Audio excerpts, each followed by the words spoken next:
여러분들, 지금 전쟁 때문에 물가가 무지성으로다가 오르고 있죠. 특히 에너지며 원자재며 정신나간 상승을 달리고 있는데 또 여기에다가 곡물 가격도 아주 그냥 어깨를 들썩들썩 들어 올리고 있습니다. 최근 14년 만에 밀 가격이 최고치를 뚫고 올라갔습니다. 어떻게 된 게 밀 가격이 1년 만에 72%나 떡상한다는 게 이게 말이나 되는 겁니까? 네?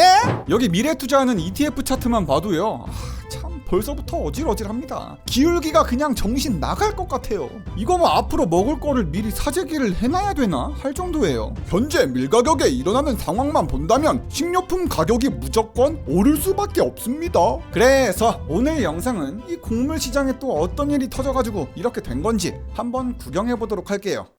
자, 일단요, 곡물 가격이 도대체 얼마나 올랐냐, 이것부터 짚고 넘어가야겠죠. 시카고 상품거래소 기준으로요, 밀 선물 가격 차트를 보면 역대 최고치를 갈아치우고 지금 잠깐 내려온 상태입니다. 안 그래도 밀 가격이 2020년 코로나 때문에 무자비하게 올랐단 말이에요. 그런데 이번에 우크라이나 전쟁 이후로 거의 퀀텀 점프를 해버렸습니다. 가격이 진짜 벌어지죠. 아니, 입 벌어지는, 입이 저절로 벌어지는 가격이 됐다, 이 말이에요. 전쟁 전에 밀 한 단위당 800원 정도 받던 걸요, 순식간에 1,400원을 찍고 지금은 잠깐 내려와서 1,100원 선에서 막 움직이고 있는 중이에요. 그래서 밀 가격이 올해에만 30%가 넘게 올랐는데 다른 곡물들도 뭐 매한가지라고 봅니다. 옥수수, 대두를 포함한 이 곡물 가격이 작년 같은 기간보다 최대 70%나 급등했다고 나오고 있어요. 특히나요, 밀에 투자하는 ETF인 테우크리움 위트는요, 약 4배 이상 올랐습니다. 밀이 무슨 뭐 비트코인도 아니고 막 슈팅이 나오고 급등을 해요. 그야말로 농산물 가격 상승은 이미 정해진 상황입니다. 코로나 때부터요, 슬금슬금 나오던 이 에그플레이션 공포가 진짜 다가왔다고 볼 수 있는 거죠.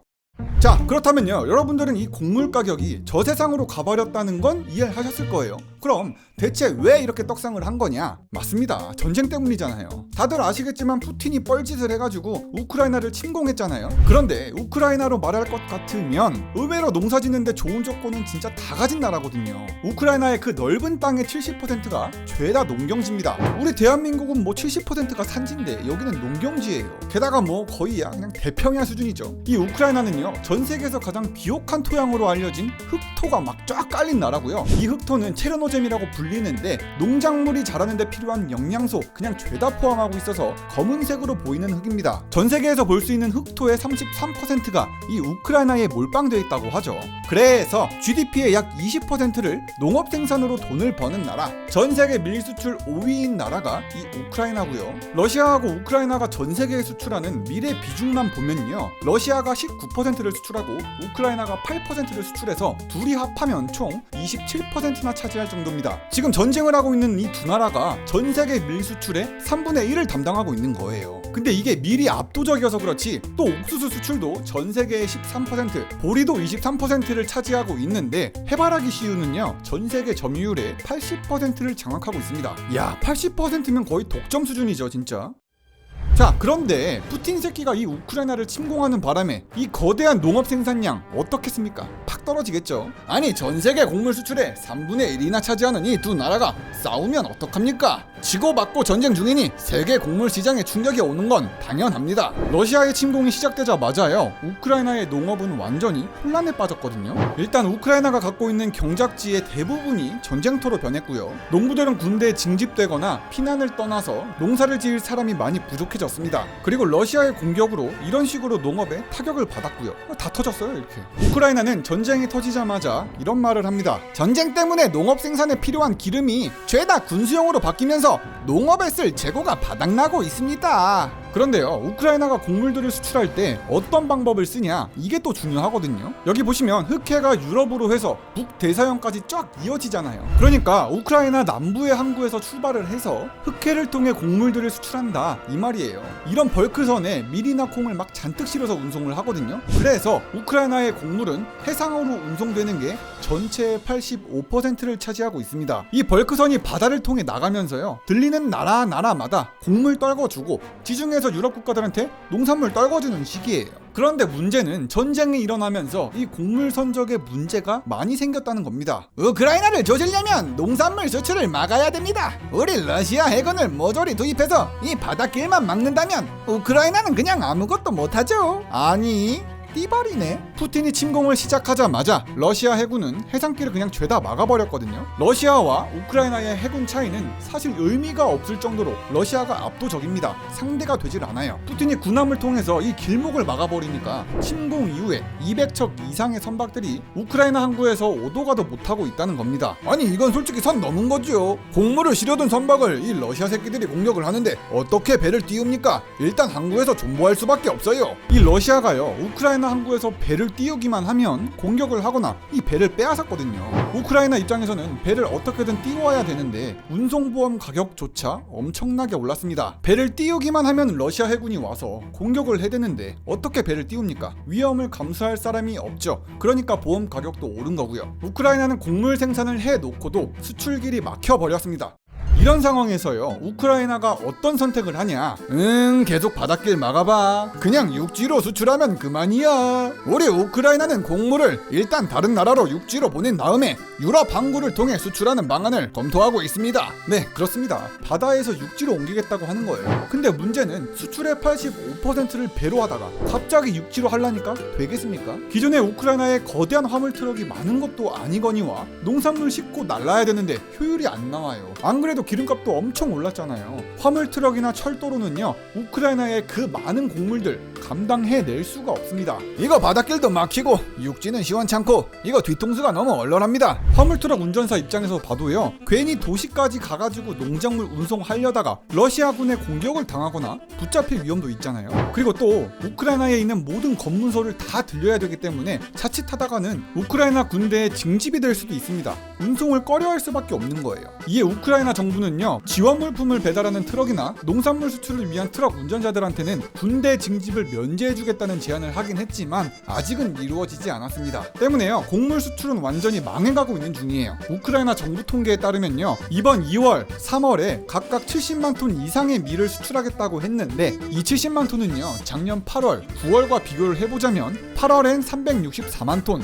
9월엔 450만 톤이에요. 이거에 비해서는 훨씬 못 미치는 수준이죠. 이 70만 톤이. 러시아도 마찬가지로요 3월 둘째 주의 곡물 수출량이 지난 몇 년 동안의 일반적인 물량보다 60%나 감소했다고 합니다. 그리고 우크라이나 농부들은 전쟁 때문에 아주 중요한 파종의 시간도 노출 위기라고 하거든요. 우리 농부들은 4월과 5월에 옥수수, 해바라기, 보리를 심어야 하고 미래 생산을 위해 일을 해야 됩니다. 근데 전쟁 때문에 못할 것 같습니다. 이게 사실 곡물이란 게요 당연히 씨를 뿌려야 거두는 게 있지 않겠습니까? 전쟁터로 변한 이 농작지에 접근도 제대로 못하는데 어떻게 씨를 뿌리겠습니까? 4월, 5월 파종을 할 아주 중요한 시기에 전쟁을 하고 있으니까 미래 밀 생산량 줄어들 수밖에 없는 거예요. 자 여기까지가 우크라이나의 문제였고요. 러시아의 문제도 아직 있거든요. 러시아 해군이 흑해를 장악했다고 해서 러시아 곡물들만은 수출할 수 있는 게 아니에요. 수출 물량을 받아줄 국가가 없습니다. 서방 국가들이 러시아를 향해 엄청난 경제 제재 그냥 때려버렸잖아요. 러시아의 경제적 이익을 제한하기 위해서 러시아 선박을 항구에서 받질 않겠습니다. 그리고 러시아 곡물도 수입 자체를 안 해버리겠어요 라고 해서 러시아 선박 안 받아. 러시아 곡물 수입 안에 가 돼버린 거예요. 유럽의 여러 항구들이 러시아에 관련된 화물 선박 죄다 그냥 거부하고 있는 상황이라서요 수백 개의 러시아산 화물 컨테이너도 오도 가도 못하고 있는 중입니다. 여기에 또 빡친 러시아 푸틴은요 미쳐가지고 3월 14일에 이렇게 얘기합니다. 아니 경제 제재가 너무하는 거 아닙니까? 나 참 더러워서 우린 러시아는 이제 곡물 수출 안 할랍니다. 앞으로 러시아의 밀, 보리, 호멜, 옥수수 이 모든 것들의 수출을 일시적으로 금지해버리겠어요. 겁나 큰반네. 아무튼 러시아는 이렇게 서방 국가들의 경제 제재에 맞서서요 그냥 수출 안 하겠다고 뻗팅기고 있는 거예요. 그리고 또 러시아가 전 세계 비료 공급량의 15%를 책임져 왔단 말이에요. 세계 최대의 비료 수출국이 이 러시아인데 이것도 당연히 막아버렸습니다. 농사를 지으려면 비료가 필요한데 이 비료 가격이 지난 1년 동안 2배에서 3배 이상 뛰어버렸어요. 진짜 안 오르는 게 없어요. 비료 가격이 올라간 건요 전 세계 농업 생산의 효율이 떨어질 수밖에 없는 거고요. 비료 가격이 너무 올라서 전 세계의 곡물 가격도 함께 오르고 있는 겁니다. 자 그렇다면요 전 세계도 이 곡물 가격이 오르는 것에 맞춰서 움직이고 있을 거잖아요. 밥을 안 먹고 살 순 없잖아. 이에 세계 식량 계획 WFP 사무총장님은요 이렇게 얘기합니다. 우크라이나 상황은 말 그대로 재앙 위에 또 다른 재앙이 더해진 겁니다. 2차 세계대전 이후에 이렇게 식량 가격이 터져버린 건 처음이에요 라고 말을 했는데, 이걸 들었던 유럽도 화들짝 놀랬거든요. 원래 유럽이 지속가능한 농업이라고 해서 농약 사용도 줄이고 경작지에 휴식기간을 줘서 생산을 알아서 적당히 줄여나가려고 했어요. 하지만 이 유럽연합 우크라이나 사태에 이렇게 변했습니다. 지금 곡물 가격이 심상치 않은 건 알고 계시죠? 식량 위기의 문제도 있으니 지속 가능한 농업을 발표하는 시점을 예정보다는 미루겠습니다. 원래 유럽연합은요 3월 23일날 지속 가능한 농업을 하겠다고 발표하려고 했습니다. 하지만 이걸 푸틴이 변수를 만든 거예요. 솔직히 밀 가격이 이렇게 오를 줄은 몰랐겠죠. 솔직히 환경을 생각해서는 지속 가능한 방향으로 가는 게 맞긴 합니다. 하지만 뭐 전쟁 때문에 여력이 없어요. 나 안 와요. 이건 뭐 지속 가능한 농업 쥐지칠만 하다고 봅니다. 그리고 원래 우크라이나한테 곡물을 사다가 먹던 나라들이 엄청 많을 거잖아요. 이 바닷길로다가 우크라이나의 달달한 밀을 사 먹던 아프리카나 중동 국가들은요 식량난을 걱정해야 될 판입니다. 우리 땅은 건조하고 영양분이 없어서 곡물이 제대로 자라지도 못하는데 이거 우크라이나가 수출길이 막히니까 우리는 어떻게 살라는 겁니까? 대표적으로 이집트가요 세계 최대 밀 수입국 가운데 하나인데 이집트 소비량의 60%가량을 수입에 의존합니다. 근데 그 물량의 대부분이 우크라이나와 러시아에서 갖고 온다는 게 문제예요. 그래서 이집트는 최근에요 밀가루, 대두 같은 곡물들을 수출하지 않겠다고 밝혔고요. 인도네시아도 팜유 수출을 제한하는 등 여러 국가들은 식량 안보를 지키기 위해서 발버둥 치고 있습니다.